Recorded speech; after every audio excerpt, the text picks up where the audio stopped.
Oh, now it's official. Bingo. There we go. Yeah. Calling Chris Anderson in another hotel room. In another hotel room. This hotel room is in Salzburg. Salzburg, Austria, Yes. home of Mozart.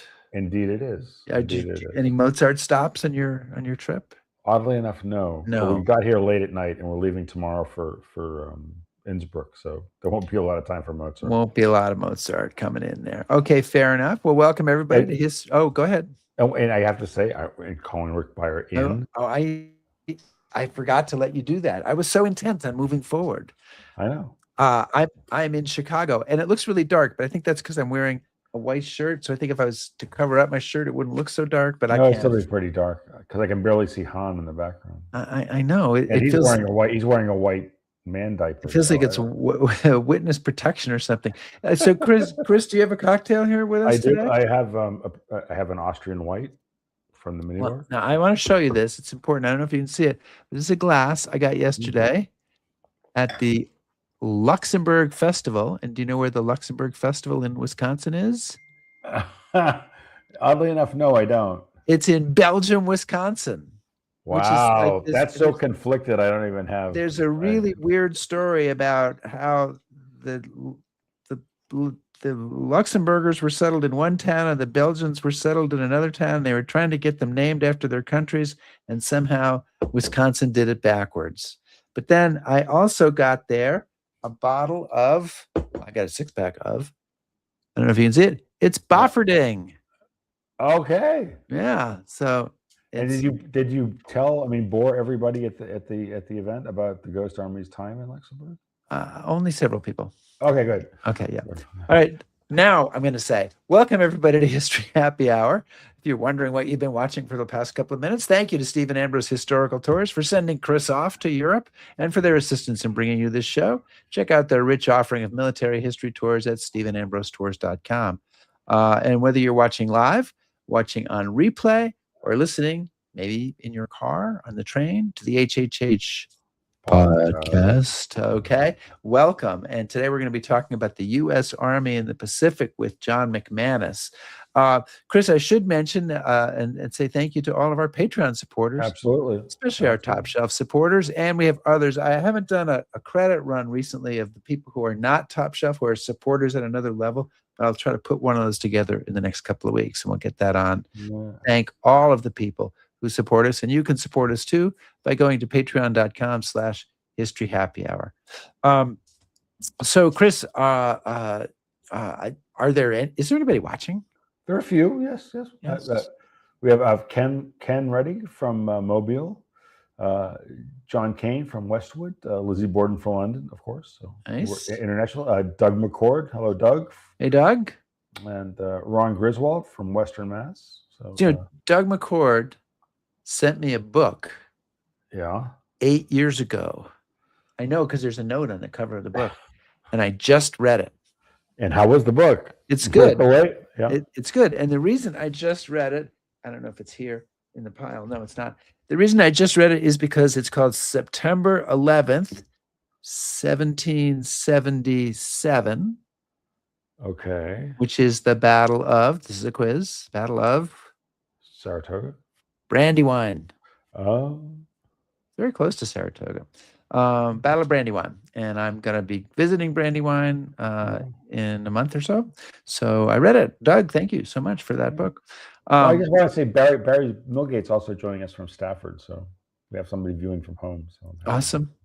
From home. Okay, awesome. So Chris, all right, we've used up most of the time that we were going to be interviewing John. So why don't you give me a cue and we'll try to move this thing forward.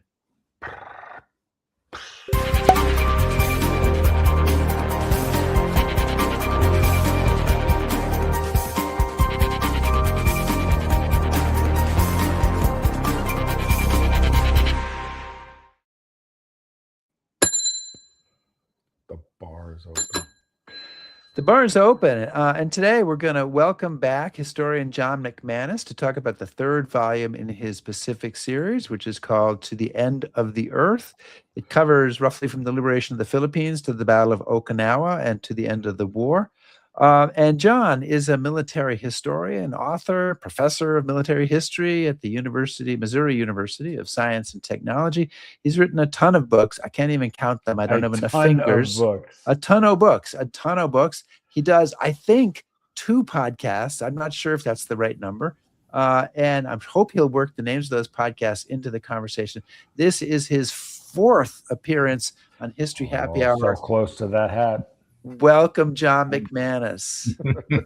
Thank you, Rick. And I don't like to self-promote at all, but my podcast for Someone Talked in World War II Live. And so, I didn't want to really slip that in, but it just came out. Sorry. Well, I did ask you to slip it in. So Someone Talked and World War II Live. I'm sure those are great podcasts, but listen to the History Happy Hour podcast first. Well, that's what we've done, just to see how it's supposed to work. So, I know. That's why you're making all these appearances on the show, because you're like, what can I gain? Gathering intel. Yeah, exactly. All right, let's just start. John, what ground does this book cover? Where do you start and end? Roughly the overview. What's going on in this, the last of your 3-volume series on the U.S. Army in the Pacific? Exactly. So this is the last phase. The other 2, covered the earlier stages of the war. One called Fire and Fortitude that covered the Army experience from 1941 to 43. The next one, Island Infernos, covered 1944, so basically to the end of that year.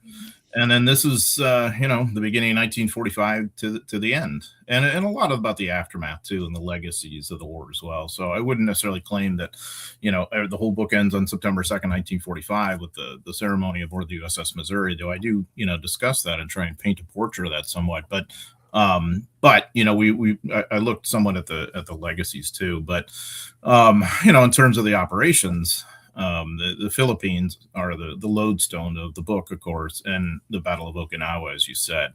Iwo, if people are wondering about that, it's more of a passing reference there, because that's primarily a Marine battle. It's predominantly a Marine battle, I think is the better way to say it. There's an Army regiment involved, and obviously Army Air Forces folks and logistical folks too. But so there is a little bit of coverage, but not quite in the depth of the others. Okay, so John, a soldier at Schofield Barracks goes to sleep on December 6th, 1944. He has a hell of a hangover, and he doesn't wake up until 1945. Does he even recognize the Army that he's part of it? It's a completely different Army. I mean, I think, but when that soldier goes to sleep on that night of December 6th, he's part of still kind of a provincial army, very much kind of centered on some of the old ways of officers and sergeants ruling like gods, not a lot of upward mobility. Certainly, the training and the equipment is getting better as the U.S. is mobilizing even before it gets involved in World War II, but you don't necessarily have fleshed out firepower and formations the way you're going to have. And of course, the logistics and the agility and the mobility of this force is incredible. And I think the biggest thing that would surprise that soldier if he woke up deeper into 1945 is all the amphibious operations that Army is doing. I mean, 100 plus in the war against Japan alone. And so, if you think in those, and a lot of which take place in 1945 in the Philippines, especially. So if you think about it in that sense, I think you could say that this is a ground force that is probably the most effective amphibious, ground force of all time, alongside the Marine Corps, of course. Mm-hmm. But the Army is really carrying the bulk of the load. Yeah. So, John, when we talked to you about your first book, we talked a little bit about Douglas MacArthur. You didn't seem very positive toward him. Now you've gotten into the third book. He's invading the Philippines.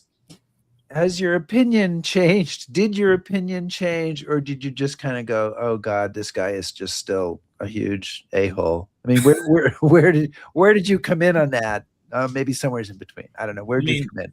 There's no doubt that the worst of MacArthur is in the earlier stages, because by any measure, he really botches the first Philippines campaign. In fairness to him, though, too, he's in a very tough spot there. But he goes through an evolution, kind of like the Army does during the war, in which, to his credit, he will learn. So, for instance, I mean, he's working way better with the Navy in 1945 than he was in 1942. He has been smart enough to cultivate an outstanding aerial commander in General George Kenney, who has really, I think, made a positive difference. He has a pretty solid understanding of amphibious operations, and he has two very effective Army commanders working for him who, again, to his credit, he's cultivated. Walter Kruger, 6th Army, and especially Robert Eichelberger, who commands 8th Army. So MacArthur has gotten a lot of the important things right by now. But in the end, character-wise, he still is MacArthur, and a lot of times he can't get out of his own way. And so in this volume, in this last stage of the war, we kind of see that play out in the whole Manila drama. MacArthur feels that his wish that Manila will not become a battleground will simply happen because he wants it to happen that way, and because, of course, he had taken action in 1941 and 2 to make sure it didn't by declaring an open city. He feels the Japanese will do the same just because they must somehow, and so he's kind of in denial about the whole thing, and I think it's really quite tragic. And part of it is, again, I always, I mean, of course, those who know me know I'm not a big MacArthur fan, but like any historian, I've tried to give him a fair shake, and I do empathize with him in this sense. There's no American commander of any equivalent stature who has as much personal suffering, I think you could say, and I'm talking about like an Army commander, an Army group commander, a theater commander, much personal stake in the suffering as MacArthur does in World War II, of basically losing his home in Manila, of losing his property, of seeing it lost, seeing it destroyed, of having himself uprooted, and of course his family too, which shouldn't have been with him anyway. I've said that many times, but of course it's a very personal thing to him, is my point. And so Manila is like his hometown. So it's think of your hometown, and if it became a major urban battleground, how traumatic that would be. I think it's hard for MacArthur to kind of face that. Yeah. So you been talking about the Army at that time, and I'm kind of at this point really interested in sort of this transformation of this force. You touch on the diversity of missions that the Army is doing with them, much more than people are aware of. So could you talk about some of the diversity of the missions that the Army is facing, and how they've arrived at that point? Yeah, the diversity is incredible, actually. I mean, of course, we think of the standard missions of combat, ground combat, and of course amphibious invasions, but there's guerrilla fighting going on, especially in the Philippines. You've had Army soldiers who have been involved in that by now for years, and alongside Filipinos, but also elsewhere in the Pacific. We tend to forget, I think, that many of the islands in the Pacific, where conflict happens or doesn't, are not necessarily empty. And so you've got locals, and the Coast Watchers are famous, but there's also a lot of Army liaison with various folks throughout the Pacific. There's humanitarian operations that go on, certainly in the Philippines, but also Okinawa too, many, many other places. The logistics of this whole thing are kind of staggering. Yeah. I mean, in order to have any sway to do anything, everything has to be shipped, of course. So, a lot of Army staffers, a lot of Army commanders, and everyday soldiers have to figure out how they're going to work with the Navy effectively. And in many cases, the Army is running its own Navy in terms of shipping. Beyond that, it's kind of an engineer's war too, because so much of the infrastructure has to be built almost from scratch, out of the jungle, out of beaches, out of scrublands. I mean, you name it, where there isn't much infrastructure. So now United States Army engineers are building ports, they're building roads, they're building airfields. They're really doing that much more so than the more famous Navy Seabees, who of course are amazing. I would never say otherwise, but there's much more in the way of Army engineers, especially aviation engineers. There's coalition warfare.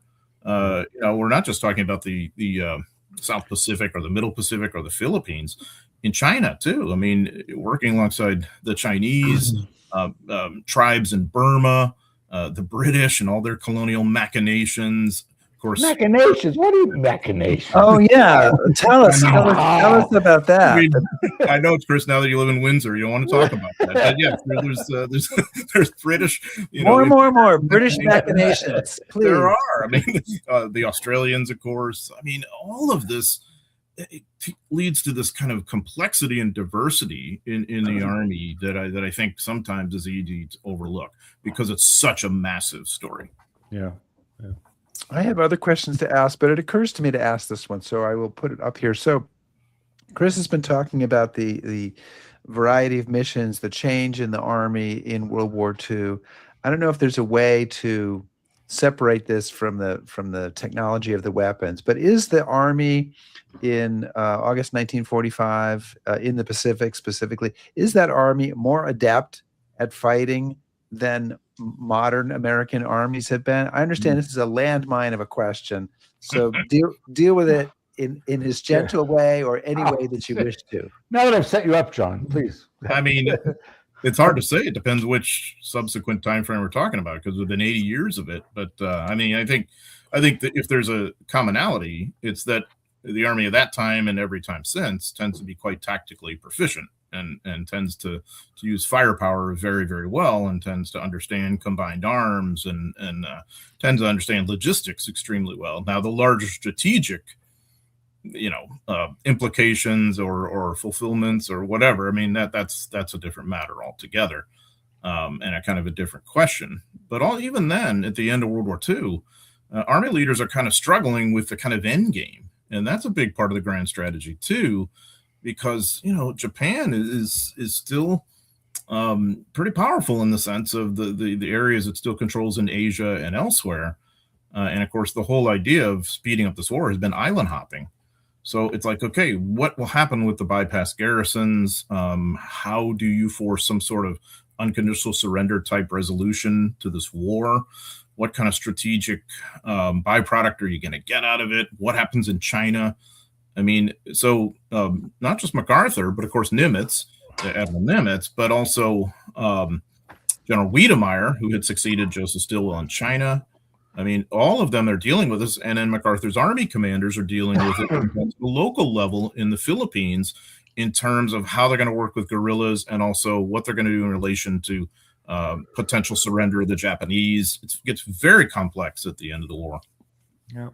So John, this may change because there's rumor that this year I'm going to be doing some stuff in the Philippines. So my attitude may be changing, but up until this point, I've been strongly a Central Pacific Drive guy, and I've always had a really hard time getting my head around the Philippines and the necessity of going there. So, risking a lightning bolt striking me dead from Patton's from MacArthur's veterans, make a case for Luzon. I still don't. For the Southwest Pacific Drive, why are we doing this? What is the? So do you mean Luzon or the Philippines as a whole? Luzon. Well, let's say Luzon, because that's.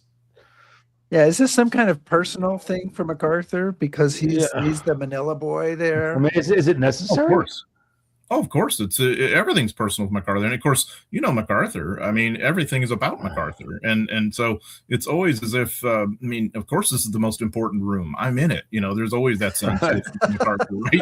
I mean, so yes, this is a personal mission. It's a personal moment of redemption as he sees it, but he also kind of entwines that with his country, of saying the United States is morally obligated to come back and liberate the Philippines. And, he makes that argument, quite famously in the 1944 meetings with FDR, Nimitz, and Admiral Leahy, the Pearl Harbor meetings in July of 44. And ultimately he gets something of what he wants. So it's, I think the dilemma that you're running into, like as a grand strategist by mid to late 1944 is, whichever direction you're going to head, it's going to be a hell of a mess. And so to boil it down, maybe I'm oversimplifying, but the Navy going into that meeting, especially Ernie King, wants to go to Formosa, which of course is today Taiwan, and just continue that kind of drive up the Central Pacific, like Chris was saying.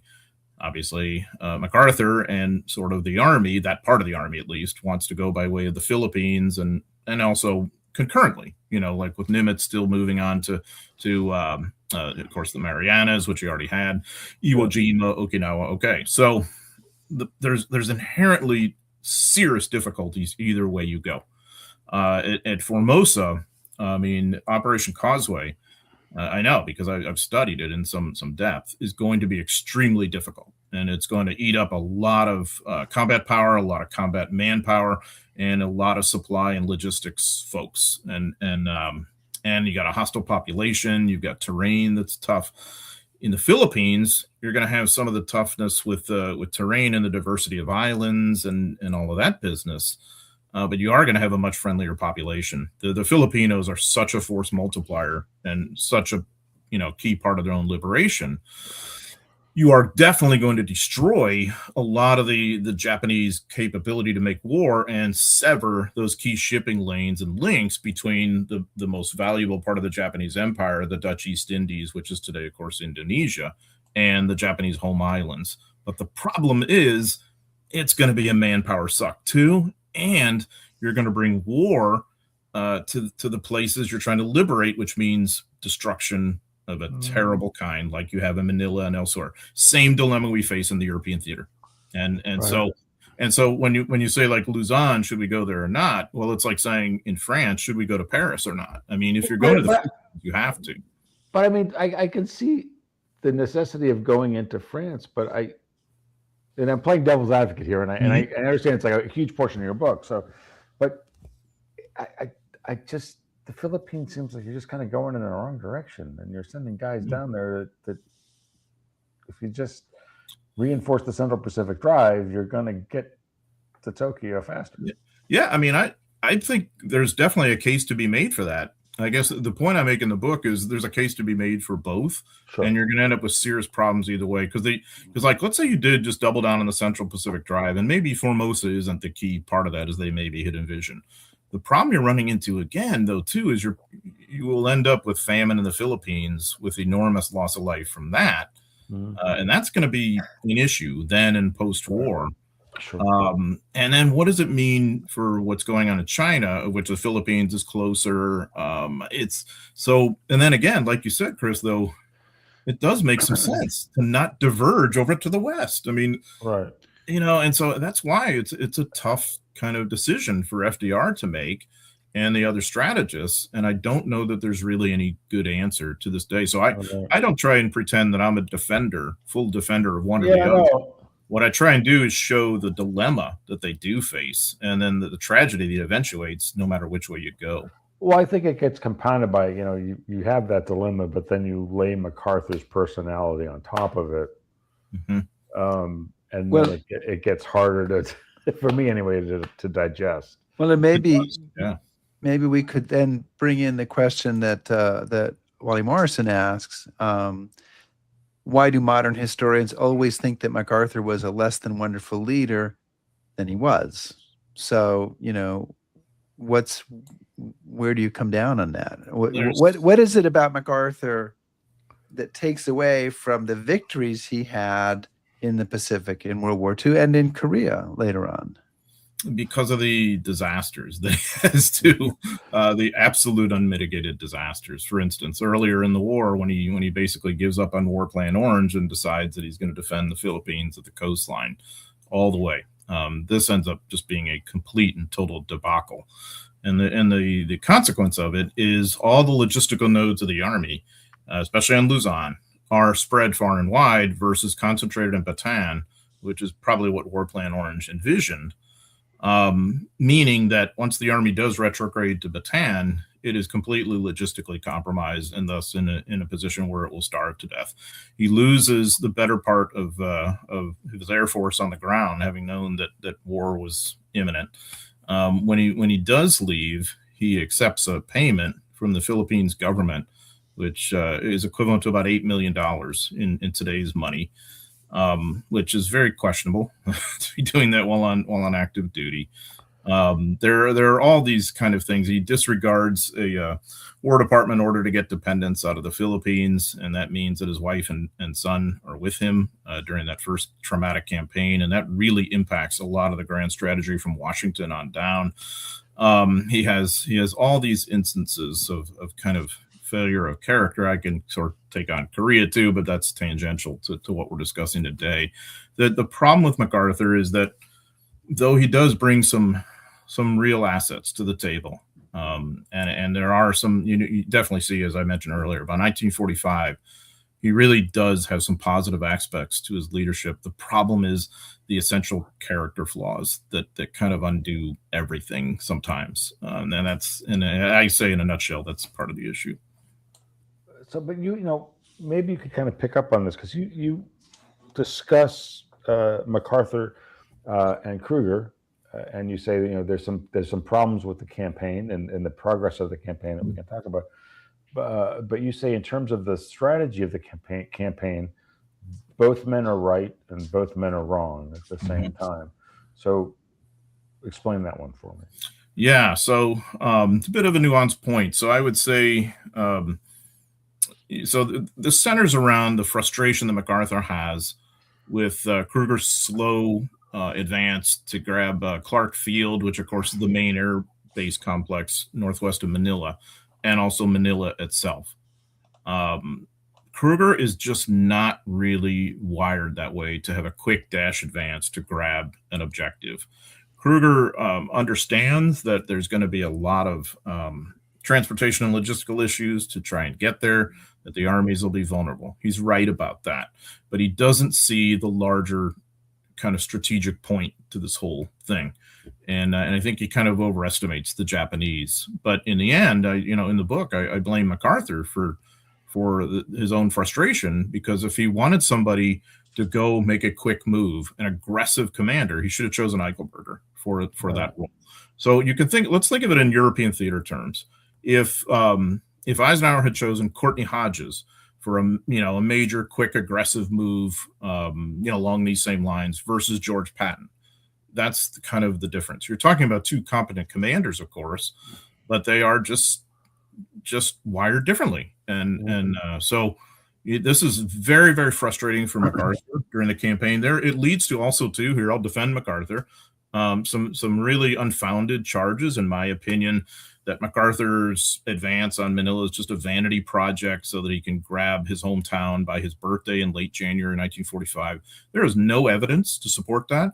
There's very serious reasons why you must have Manila. You're landing a mass army on this large island, and it has to be logistically supported, and Manila is your absolute key to that. Just again, another European theater reference. We constantly need the ports, we think, like Cherbourg and others in France.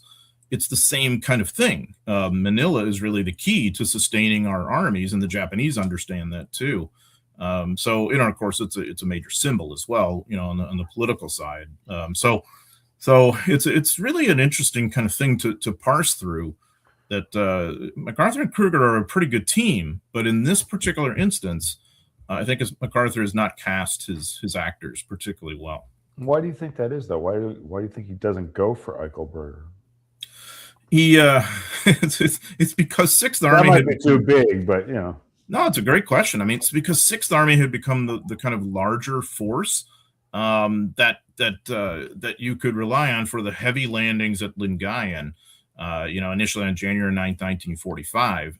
Sixth Army was just a larger administrative beast at that point, and it would have taken some doing to transfer divisions, to kind of rejigger all the planning, to kind of switch chairs in a way for Eighth Army to take the lead, because Eighth Army was newer and was still kind of ramping up at that point, and Eighth Army was involved in the final stages of the quote mop up. I never liked that term, but MacArthur's headquarters constantly use it at Leyte and elsewhere. So he'd already kind of drifted that way administratively. MacArthur had, and it would have been a tough go to uproot it, but I think it would have been worth it, because I think he would have gotten the kind of advance he wanted.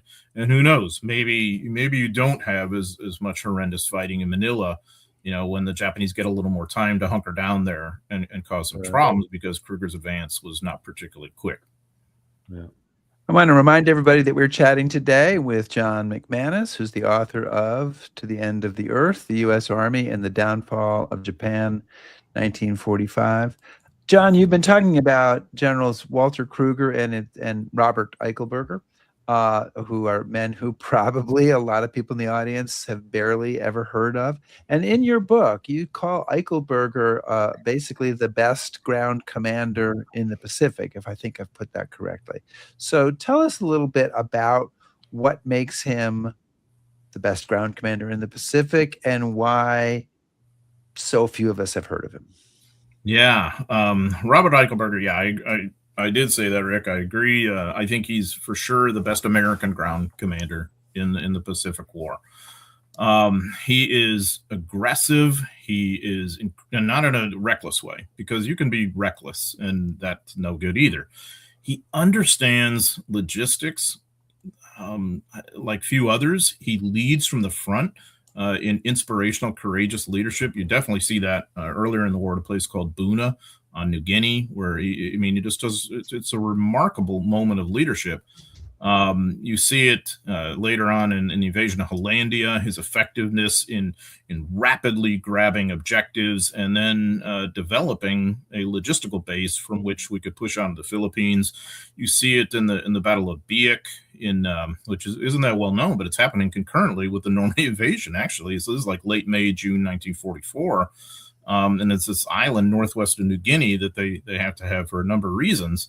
And things are really going sideways there. He goes in a matter of like 3 days, begins to turn this thing around. And like any good commander, he has luck too. Luck in survival, luck in circumstances sometimes. But still, when it keeps happening, you say, okay, well, this guy's pretty darn effective. So in the Philippines, it's his kind of capstone and eventually his masterclass.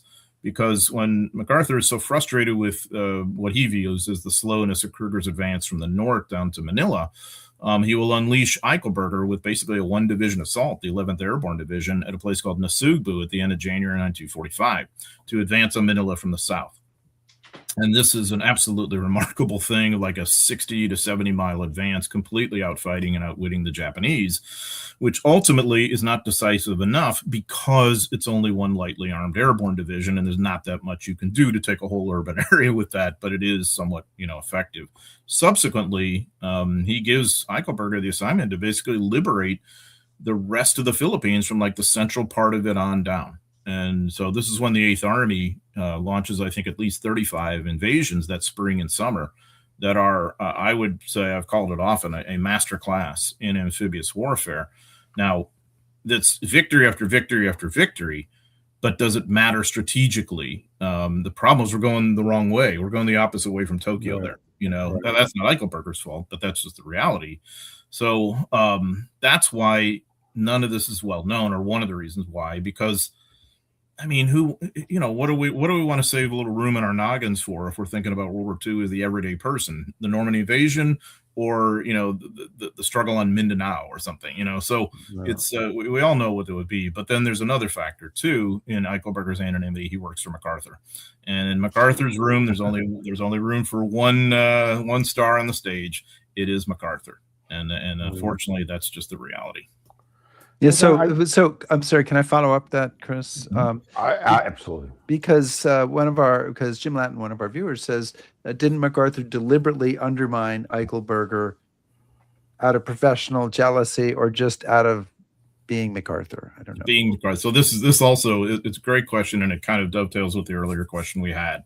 That MacArthur just has these, I'm sorry, there's no other way to call it. It's just these dirtbag moments of things he does that you're just like, how can you do this and be so horrible? So when Eichelberger wins the first American ground victory in World War II at Buna, the Japanese garrison there is snuffed out by January 3rd, 1943. It is he has in that month or so that he's been leading troops basically in the middle of a swamp with hardly any artillery, very little tank support, very little air support, very little naval support. It's mainly a ground infantryman's fight in a swamp with very few routes of advance, and he's led from the front like a squad leader. Honestly, he's been lucky to survive. He's come close to dying many times. He's lost 30 pounds in 30 days, and he's been put in by his staff, albeit admittedly his staff, for the Medal of Honor, because they're like, we've just seen valor after valor after day after day. So initially, MacArthur, realizing that Eichelberger is very similar to his West Point classmate George Patton, in that he loves the idea of glory, military glory, and being out there and famous. And he says, okay, yeah, you can meet with the press to talk about your victory at Buna. And when he does so, MacArthur immediately gets angry, when Eichelberger did exactly what he told him to do. He gets angry and threatens to bust him to colonel and send him home.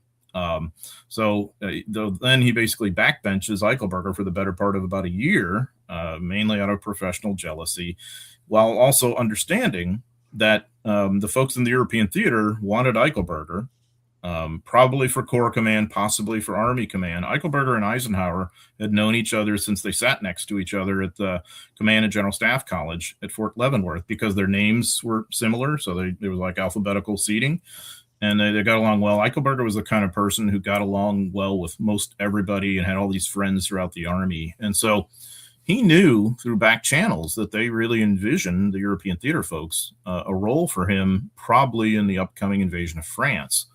And MacArthur told Eichelberger to his face, "I will not hold you back, whatever is best for you." And actually behind the scenes, he was he was sabotaging that whole thing and did multiple times. Now, I don't blame MacArthur wanting to hang on to an effective commander. I mean, that's just smart.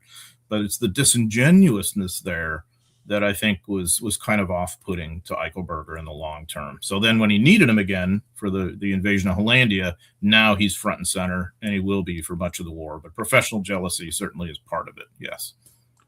So, John, we've been talking a little bit about the evolution of the Army, and I know your book is focused on the American Army, and those are the bulk of your sources, but do you have a sense of what the Japanese think about the American Army in 1945? They've been doing battle with them since the Philippines. Have they seen an improvement? What is their attitude? Yeah, absolutely, Chris. This is one of the really cool things about the research in this trilogy. I was pleasantly surprised with how many Japanese sources I was able to access, because I'm not really a Japanese historian, and I don't speak Japanese, but how many great sources there were, either translatable or already translated into English. And I mean, like, personal soldier diaries that were captured by Australians or Americans in the course of the war, and then translated. The MacArthur's headquarters had an office called the Allied Translator and Interpreter Section, and it was really effective.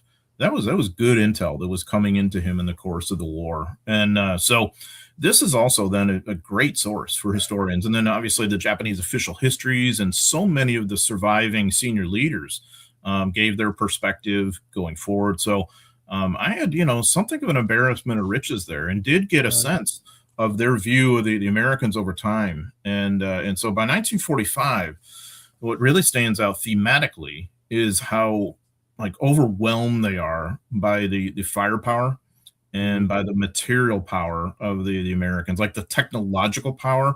And so you'll see this kind of sort of plaintive wail in some of the diaries, like, we have underestimated air power, the importance of air power. We have underestimated an enemy who is armed the way these guys are, and as determined as they are, and their technology to use that firepower so effectively. And so they're those who are really thinking analytically like that are definitely going in that direction.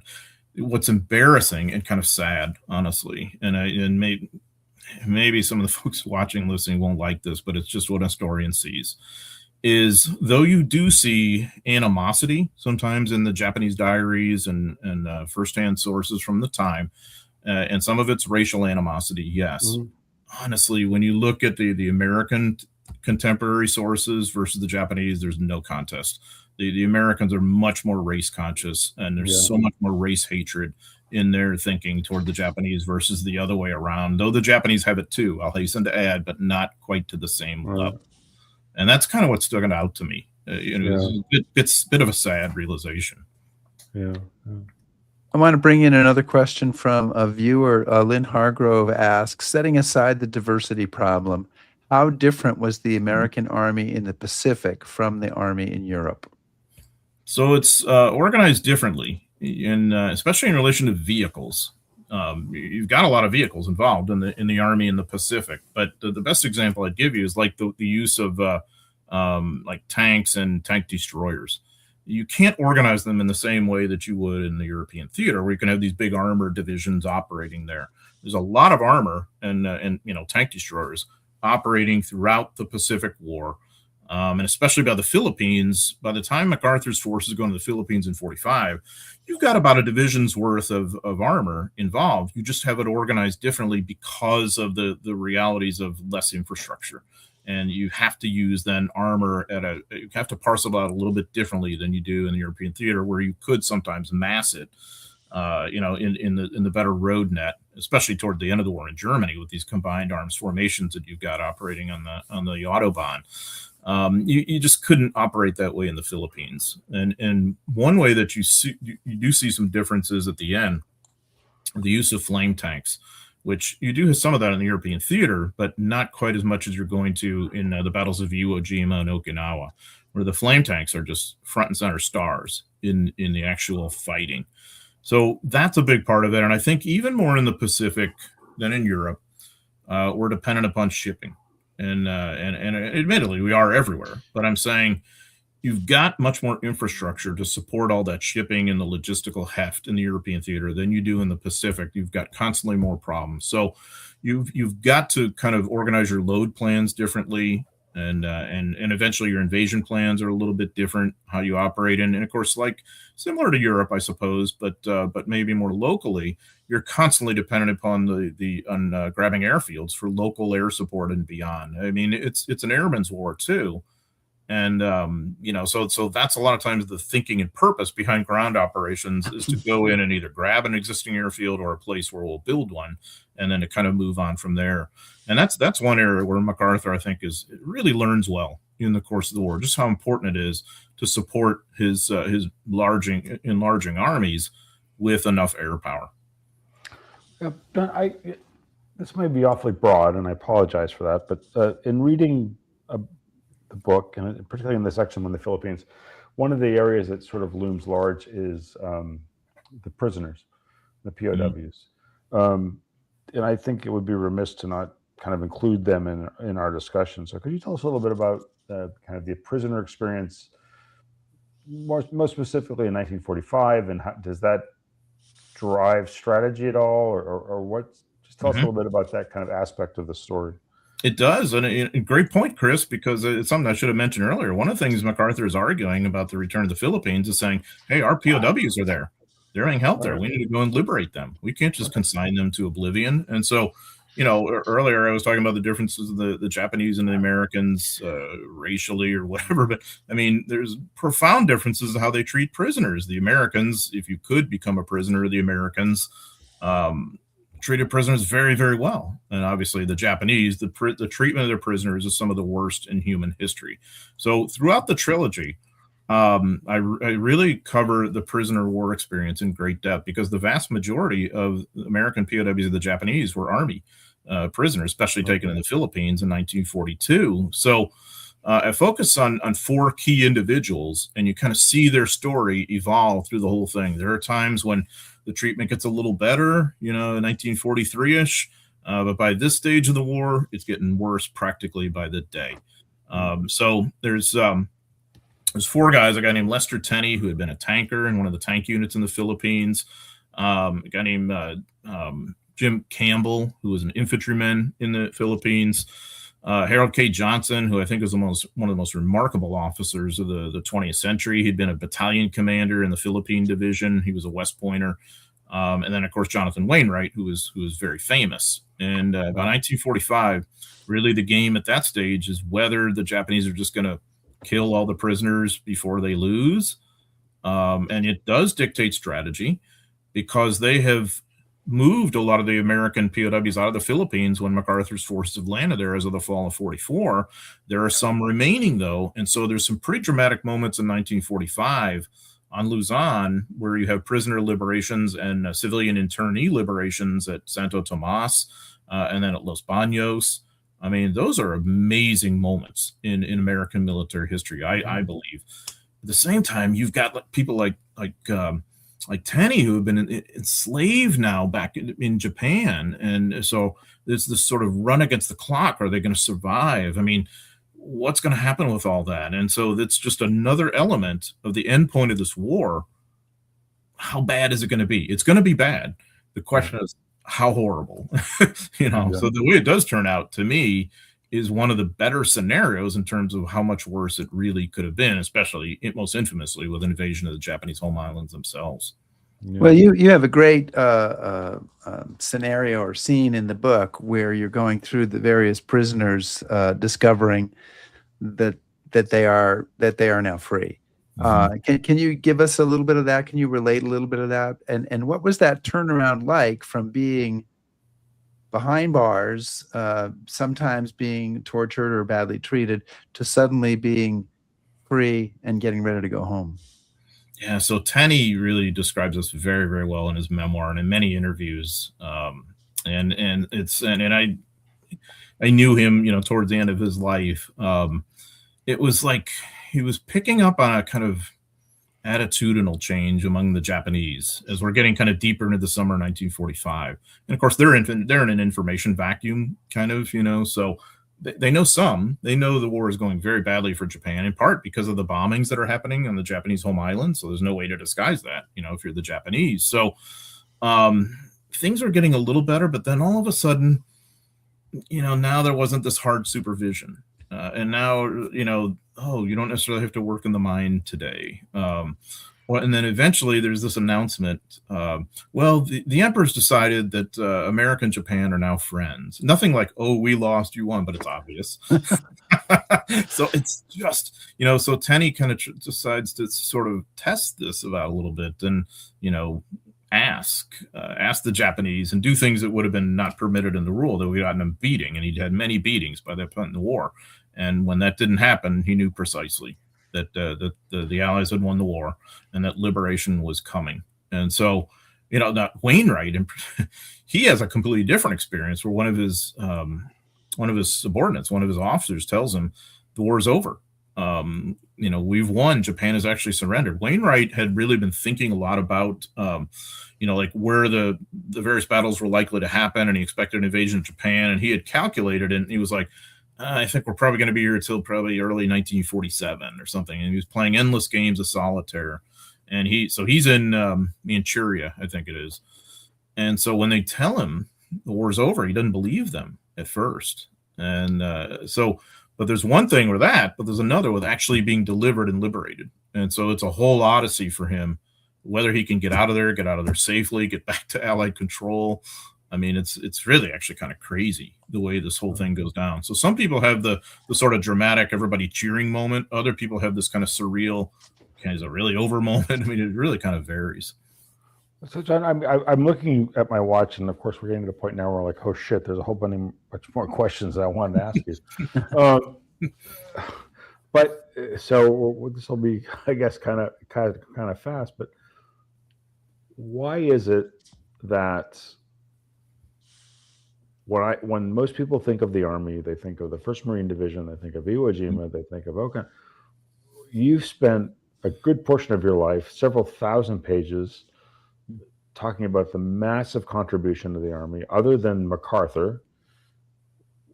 Why are they just written out of the story? Why is that not this massive effort something that people are aware of?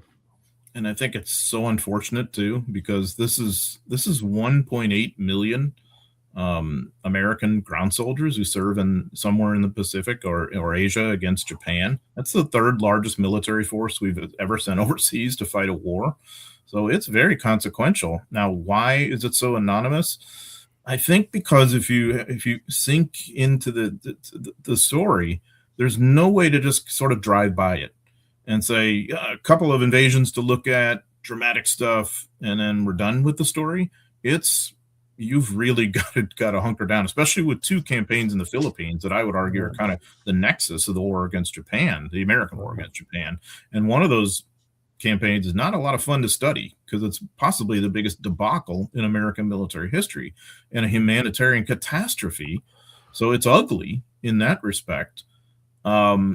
And then there's all these other kind of unglamorous sides to it, some of which I've alluded to, the engineers' war, the supply and logistical side, the racial tension, too, that we don't necessarily always like to face up to. And there's a lot of that in the Pacific. I mean, it's just kind of a tougher thing to take on versus saying, okay, a few good Marines at Guadalcanal, at Iwo, at Okinawa, and we're kind of done. And I think it's so unfortunate. I hasten to add, I mean, I think it's great that people focus on the Marines and understand what they were doing. I think the Marines are amazing, but they were not the main American ground force in the war against Japan. They just weren't by design. There weren't that many of them. We couldn't do it that way. So what I've always said is that when you really understand that perspective, I think you come away admiring the Marines even more because of what they do punching above their weight.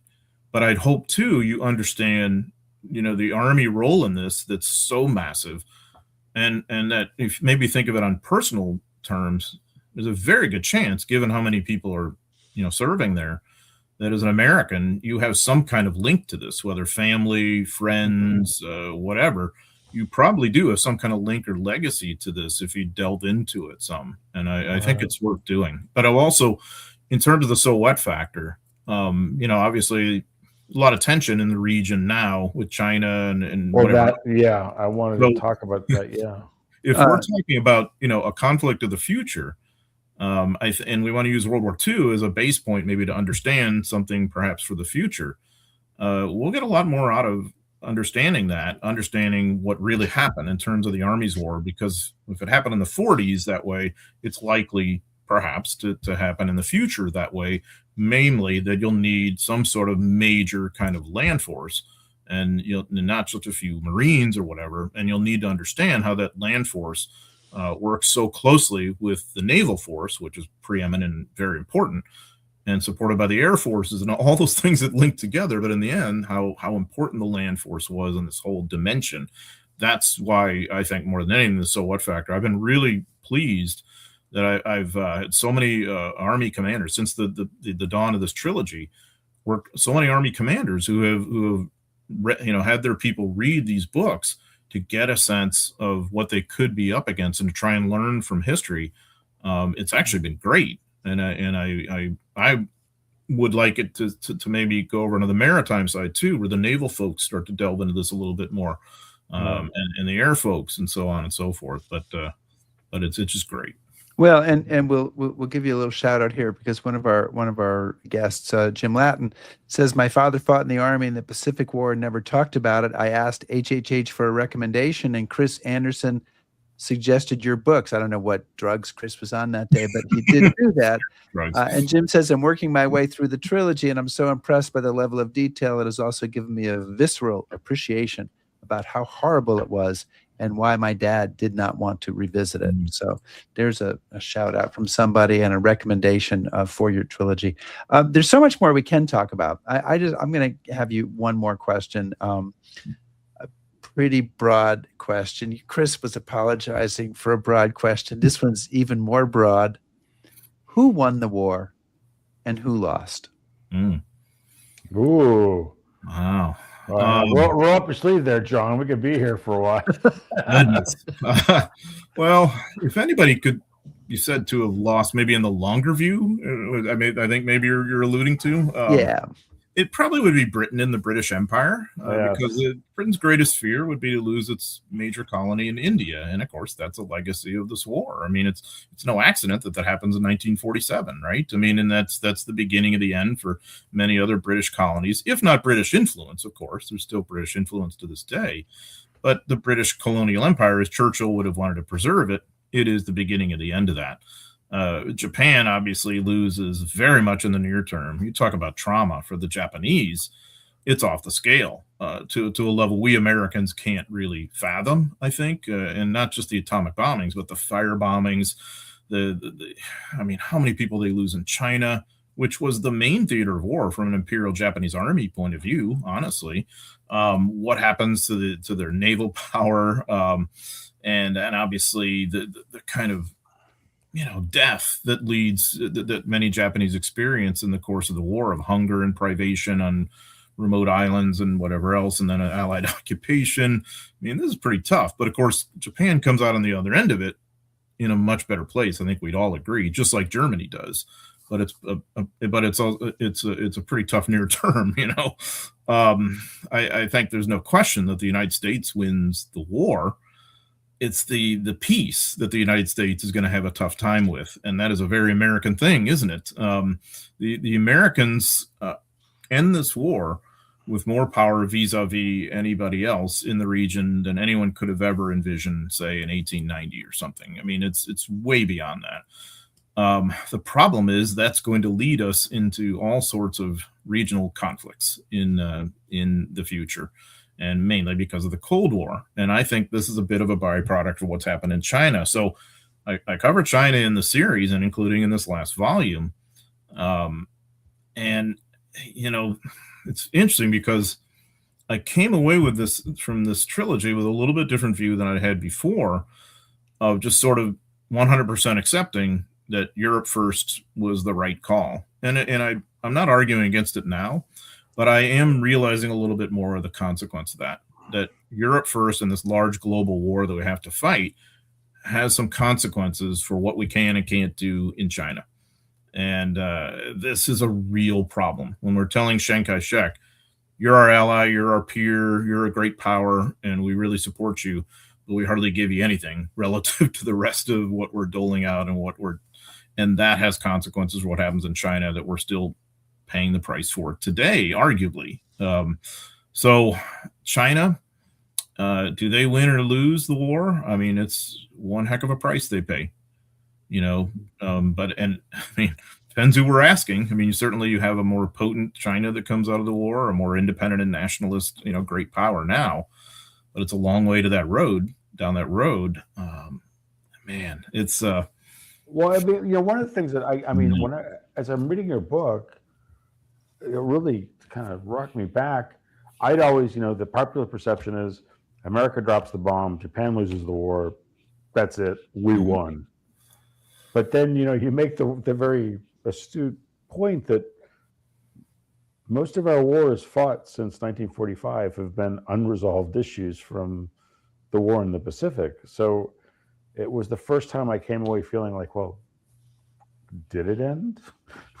I mean, right. It's like the aftershocks, isn't it? I mean, yeah. And they have not had quite the same kind of outcome we would have wanted. I mean, yes, Japan surrenders, not quite unconditionally, but it does surrender. But boy, the war in Korea and Vietnam, all sorts of other conflicts. Every one of our wars has been fought somewhere on the Asian continent since, with the exception, of course, of Grenada, and Mogadishu, you know, okay. But, you know, the bulk of our fighting and the bulk of it has been fought on the ground, and the casualties suffered on the ground. About 90% of our fatalities have happened on the ground since then, too, at the very time when ground combat was supposed to become obsolete somehow. So, you know, I argue for that as saying, well, let's understand that, you know, going forward, that if that happened in the past, there seems to be some reasonable possibility it could be that way in the future, too. So let's at least be prepared for that. And so I think there's, in that way, weirdly, there's a lot more to learn going forward from the war in the Pacific Asia relevant to today than maybe even the European theater, which, you know, is incredibly important too, obviously. But maybe there's even more to learn from this. I won't tell all of your friends in the 7th Infantry Regiment you said that, John. I know. Don't let that. The secret is safe, I think. Okay. I trust you guys. I know. John McManus, thank you so much for joining us today on History Happy Hour to talk about your book, To the End of the Earth, the U.S. Army and the Downfall of Japan, 1945. It is the third book in your 3-part series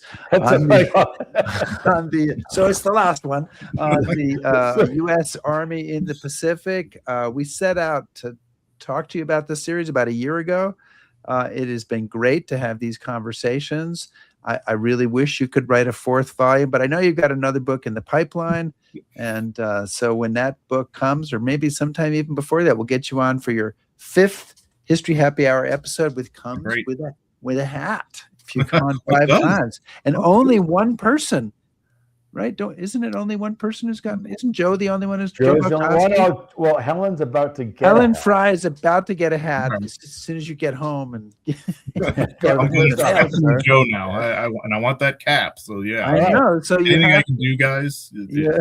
Well, John, and if you have us on your podcast, you know, no caps, but maybe I don't know, a tie pin or a coffee or like a mouse pad or I something. can give you a Ghost Army pin for that. But That's what I'm saying. I've always wanted a Ghost Army pin. Oh, you just had to say that, didn't you? You just had to say that. Ghost Army rocks. So you have me on for a fifth time.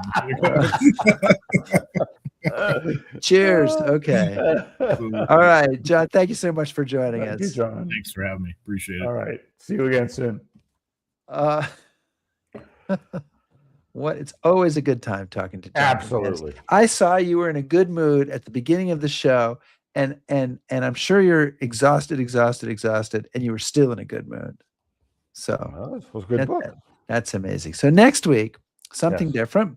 Yes. We're going to talk to Mark Archuleta, I think I'm saying that correctly, to talk about his book, The Real Thrilling Events of Bank Robber Henry Starr. So Henry Starr was a bank robber in the Old West, who was a bank robber, went to prison, then he became a movie star, then he became a bank robber again. So this is a guy that we want to hear about. And I've written a little bit about Henry Starr, so I'm really excited about it. I know, because like when this book first came in, I was like, and you're like, no, we're going to do it. So I want to see what you're expecting. Right. And I haven't read any of the book yet, so I hope it's great. But Henry Starr is a fascinating figure, and I'm dying to hear more about his life and find out about that. So looking forward to that. I hope you guys will all join us for that. Thanks so much for being here today. Please subscribe to us on YouTube, follow us on Facebook, shout at us on Blue Sky, listen to our podcast, back us on patreon.com, and please browse the 313 earlier shows on historyhappyhour.com. Thanks, everybody. Stay safe.